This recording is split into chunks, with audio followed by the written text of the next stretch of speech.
Hey, Grace, you need to understand what you've done. How can you be so careless as to leave your responsibilities as a wife and cause problems for William? You're a terrible wife. I'm going to teach you a lesson. Well, Mother, I have my reasons for leaving. That doesn't matter. We're moving to a new, nicer apartment. If you want to live with us, I can tell you where it is. I'm sure my mother-in-law doesn't know anything yet. Well, it's good for me that she doesn't know. No, thank you. My name is Grace. I'm 35 and work in an office. I've been married to my husband William for 5 years. He's 40, which is 5 years older than me. I used to date older men, but I liked William because he was generous and kind. Our relationship was good, so we got married. Our marriage was okay, but soon after, problems started to affect our once peaceful life. I lost my job, and then William got fired because the company he worked for was struggling because of the recession. I never expected William to lose his job since he worked for a big company. I thought we would be okay financially and that this would last for our whole lives. But it turns out nothing in life is guaranteed. We fell into financial trouble.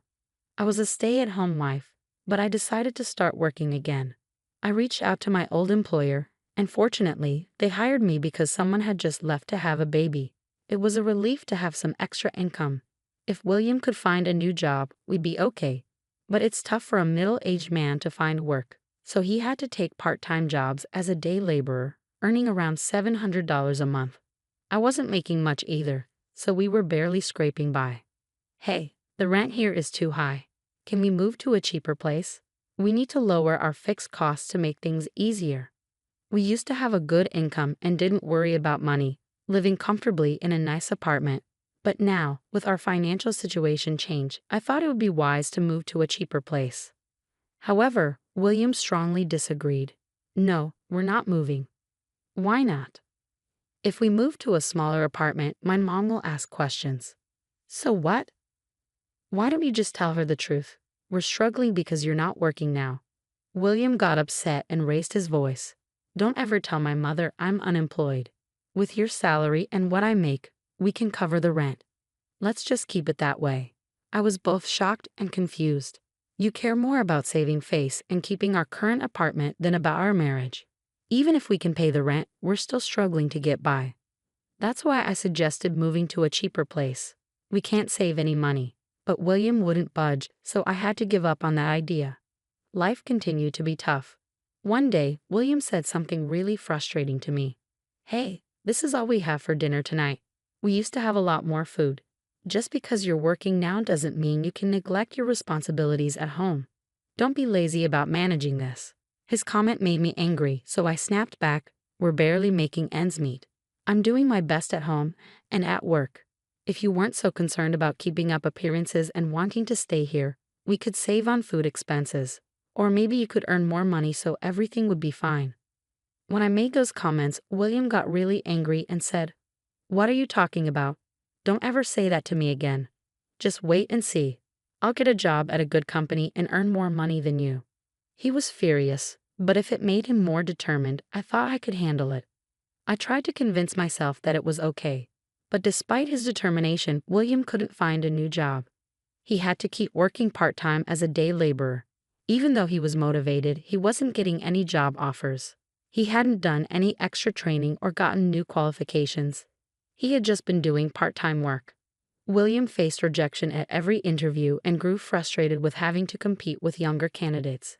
Eventually, he gave up on job hunting, still believing he could earn more than I did. I was disappointed and had lost hope. It wasn't just William's situation that worried me. Earlier today, I got another phone call from my mother-in-law. Despite being at work, she called me more than 10 times before I could return the call during my lunch break. Her voice was high-pitched and frustrated from the start. "Why didn't you answer the phone right away? I told you I'm at work, didn't I?" "Well, you called while I was working." My mother-in-law is very close to her husband. A year ago, she called me frequently, and I thought she must be lonely and needed support.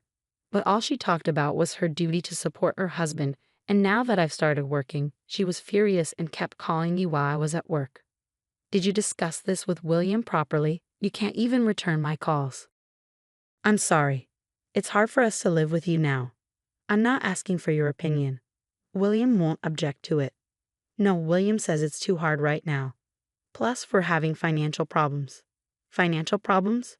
William works for a big company. He must be making a lot of money. You should be rich, right? I'm always at a loss when she says things like that. William has been very clear that I shouldn't tell his mother the truth, so I can't explain our real situation. Instead, my mother-in-law thinks I'm selfish for working and doesn't believe how tough things are for us. Her calls are annoying, both when I'm at work and when I'm home at night. She believes that as a wife, my main job is to support my husband, which includes taking care of his mother. You haven't come to visit me lately. What's going on? I have a full-time job and I'm exhausted. William works part-time on weekends, so our schedules don't match. I'm sorry. We're both so busy that it's hard to find time. Your schedule? William is off on weekends. You could come then, right? My mother-in-law seemed very frustrated and continued to complain. I felt like it was time to finally tell her the truth about William's situation. No, William works on weekends. What do you mean?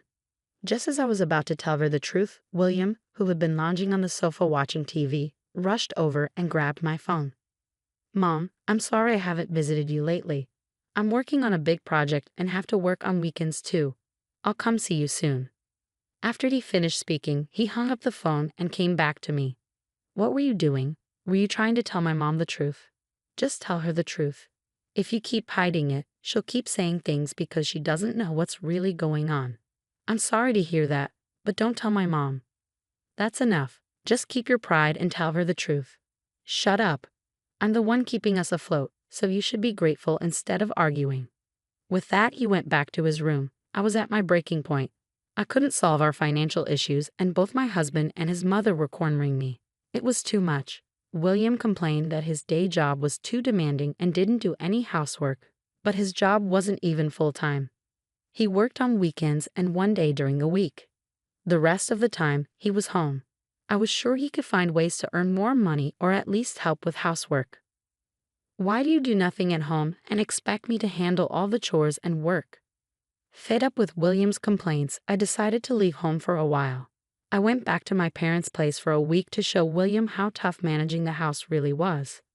I told my parents everything that had been happening, and they suggested I should get a divorce as soon as possible. But we were in love, had been married for 5 years, and I didn't want to end it just like that. If I was going to get a divorce, I wanted to make sure I tried everything to fix things first. If that didn't work, then I'd consider a divorce. While I was at my parents' house, William called me. When are you coming home? Where's my mail? I won't be home for a while, so you'll have to handle all the housework while I'm gone. Don't be ridiculous. Just come home and take care of the chores. No, I won't. You know how hard housework is. You can clean the house, do the laundry, and cook, do everything yourself. It's important for you to understand how tough it is for me to manage all the housework while working. I made it clear I wasn't coming back, and I ignored William's repeated calls. Staying at my parents' place was very comfortable. For the first time in a long time, I could share the housework with my parents. My mother would say, "You must be tired," and she made many home-cooked meals. I really appreciated not having to do anything and getting food served to me. After spending about a week there, I thought I might want to stay a bit longer. But my parents' house was quite far from my office, taking an hour and a half each way to commute, so it wasn't practical. I thought it was time for William to understand how hard housework is, so I decided to come back home. I was worried the place might be a mess, but it was actually cleaner than I expected. Still, something seemed off. When I checked William's room, I noticed his clothes and suitcases were gone. I figured he must have gone to his mother's place, so I called him. "What are you calling me for now? Where are you?" "I'm at my parents' house." "You didn't go to your parents' house right after I left, did you?" "That's right. What's your point? It doesn't make any sense. You shouldn't have left in the first place. I'm already upset and not going back to that house." "What do you mean?" "I'm going to live with my mom. I'm moving into a new apartment." "I have no idea what you're talking about." I was speechless when the voice on the phone suddenly changed. "Hey, Grace. Do you realize what you've done? How can you abandon your duties as a wife and create problems for William? You're a terrible wife. I'm going to teach you a lesson." "Well, Mother, I have my reasons for leaving." "That doesn't matter. We're moving to a new, nicer apartment.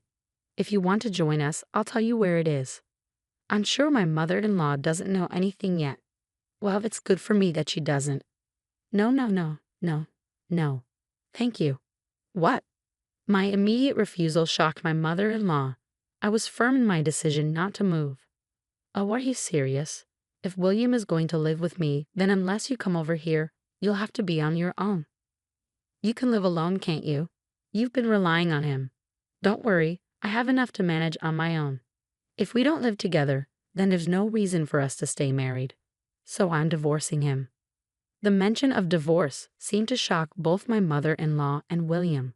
On the phone, my mother-in-law said, "Grace, there's no need to talk about divorce. I can't stay married to you anymore. I need to get rid of a terrible husband like you as soon as possible." When I said that, my mother-in-law reacted angrily. "How dare you speak about William like that? We don't want a life like yours either. So fine, William, just get a divorce." "No. I'll get the divorce papers ready. You'll regret this. It's too late for apologies." "Same to you." With that, the call ended. I figured my mother-in-law and William would soon show up with the divorce papers. I was relieved that things were turning out as I hoped. I was grateful that William wasn't willing to change and had gone back to his mother's place. This made it easier for me to decide to move on. If he wasn't going to improve, there was no reason for us to stay together. I packed my bags and waited for my mother-in-law to arrive. A few hours later, she showed up. "Oh, William isn't here. He doesn't need to be. Here you go. I had him fill out his part already. You need to complete yours as soon as possible." She handed me the divorce papers. I noticed that William's section had a shaky handwriting, as if he was reluctant. My mother-in-law ranted, "William is such a wonderful man. Despite having a terrible wife like you, he was hesitant about the divorce. I'll never forgive you for causing trouble for such a great person. I hope you live poorly and regret it." While I filled out my part of the form, my mother-in-law continued to yell at me. William's pride had prevented him from telling his mother the truth until the end. What a pathetic man he is. "What happened to your house? I saw that." "Well, if you want to come over, there's no place for you." "No, I won't." "How much did you sell it for?" "It was old, so it must have been cheap." "That's none of your business, but since I'm being nice, I'll tell you. It was about $50,000. It's not a huge amount, but enough for retirement. William will cover the cost of our new apartment." "Wow, I'm surprised you got approved." "What are you talking about? William is a high-class person. It was expected." "So you deposited the money into William's account. How did you know that?" "That's not important. Stop asking." And that's just how a divorced woman talks. "So obviously you're still interested in him, but it's too late for that." "Don't worry. I've already agreed to the divorce." When I said that, my mother-in-law snapped and left. I was thrilled to be free from both her and William. I gathered the rest of my belongings and moved them back to my parents' house. I discovered a lot of things I collected for my small apartment. By leaving, I had managed to provoke my mother-in-law, which helped me escape the financial struggle. There was no way I'd hand over any of William's property. She would have to deal with it. Even now, I find it amusing to remember William's pale face during the property division discussion. Then, about 2 years later, I got a call from a number I recognized. I thought it might be work-related and picked up the phone, only to find it was my ex-mother-in-law. "Oh my God, Grace, please help me." "Mother, don't call me that. We're strangers now."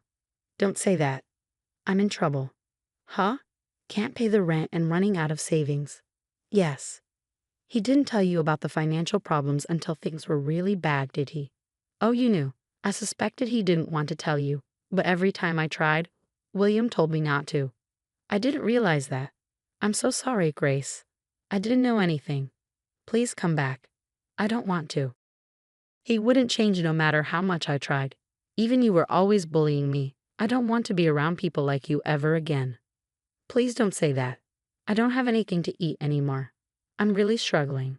According to my ex-mother-in-law, William had been trying to keep up appearances and didn't tell her about the financial issues. He used the $50,000 from selling the family home to pay rent, but his mother became suspicious if he didn't spend money on expensive groceries and fancy meals now and then. As a result, he quickly burned through that money and is now broke. Well, he got what he deserved, didn't he? Why don't you put aside your pride and live modestly in a cheap apartment? No, it wasn't supposed to be like this. I was supposed to live comfortably with my elite son. My ex-mother-in-law cried as she spoke, but I quietly ended the call and blocked all her numbers. I also filed a restraining order against her just in case I needed to involve the police. They always seem to rely on others, whether it's parents or children. I've learned a lot from this experience and am determined to live independently. I've refocused on my own life and am working to move forward. The truth is clear. William continued living beyond his means, and my mother-in-law blamed only me without questioning her own son. I'm relieved to have cut ties with such a difficult mother and son. I'm confident that I can now live an independent life and hopefully meet a wonderful person in the future. I wish for happiness and success moving forward. Thank you for watching until the end. If you enjoyed this video, please subscribe to our channel. See you in the next one.